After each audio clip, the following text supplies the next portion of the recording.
दिनैनि बे मोजां मोनसे परिबेस बा समखौ मोननानै आं गोजोननाय मोनदों।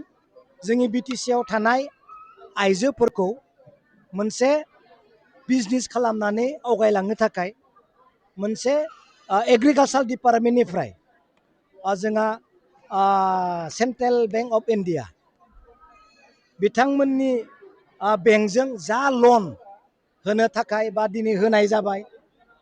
दा बिखाय आङो बै मोनगिरि जायफ्रा सेल्फ हेल्प ग्रुपफोर दङ बिथांमोनखौ आं दहायबो खावलायदों नोंथांमोनहा फैसाखौ गाज्रि बेबहाराव बाहायनाङा कारन बेयो लनसो 7 जिथु लनखौ गभर्नमेन्टनो होनांगोन बा बेंकनो होनांगोन नोंथांमोना खोब सिनसियारै बेखौ बाहायनांगोन आरो प्रफिट खालामनानै नोंथांमोना गावसोरनि मोननांगौ जिथु प्रफिट बेखौ लानांगोन आरो बेंकनो मोननांगौखौ बेंकनो 7% नोंथांमोना होनांगोन होनना बुंदों।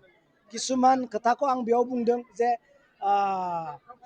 किसुमान फैसाखौ बहननानै सोरबा कमिटिनि गेजेरावनो लानानै बाहायना दोननाय आरो बबेबा मोनसे मिसइउस जेराव नोङो खुनु गेरान्टि गैयै खामानियाव बाहायनाय बेफोरबायदियाव दा बाहाय होननानै आङो सेल्फ हेल्प ग्रुपफोरखौ एडभाइस होदों।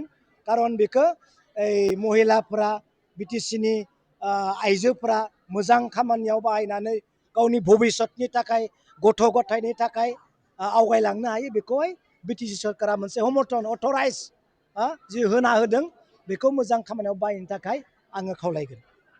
माबायदि लाबा लाब खालामबावनो हागोन जेनेबा आरो सरासनस्रायै मोनसे खोथाखौ बेंक होननानै बुङोब्ला थाखा फैसानि लेनदेन औ लेनदेन जायो एग्रिकालचार मोनसे बिनि सायाव रायजोआ गोनो गोथो माबाफोर जेबो गोनो गोथो जानांगौ गैया कारन बेखौ गभर्नमेन्टआ हेल्प खालामना होदों आरो होनांगौ होनना सेन्ट्रेलनिफ्रायनो जिहेतु जोंहा निर्देश दंखायो जोंहा आसामावबो बिब्दिनो बाजेट लानाय जादों।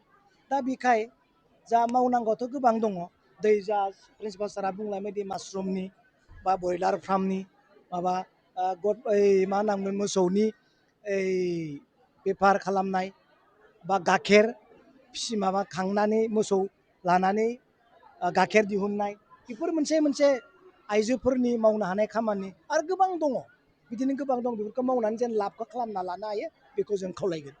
नैबे हाबाफारिनि अनगायै आलादा मोनसे दिनै BTCनि सरकार सालायगिरि आसाम सरकारनि CM बिथांमोन माखासे बाथ्रा सावरायगोन मा सावरायनो थांदों बेखौथ' दा बुंनो हाला सावरायनाया माबा मोनसे गुरुत्त मोजां डिपार्टमेन्टफोरखौ लानानै सावरायगोन आरो BTCनि मोजांनि थाखायनो सावरायगोन आरो जा खालामगोन हाग्रामा महिलारि साननि नाजानायाव मोजांखौनो खालामगोन।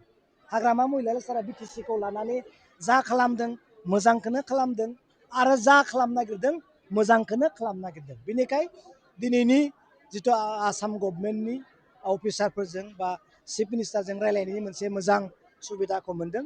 निस्सय माबा नङा माबा मोनसे मोजां फिथाइखौ मोनगोन होननानै जों आसा खालामनो हायो।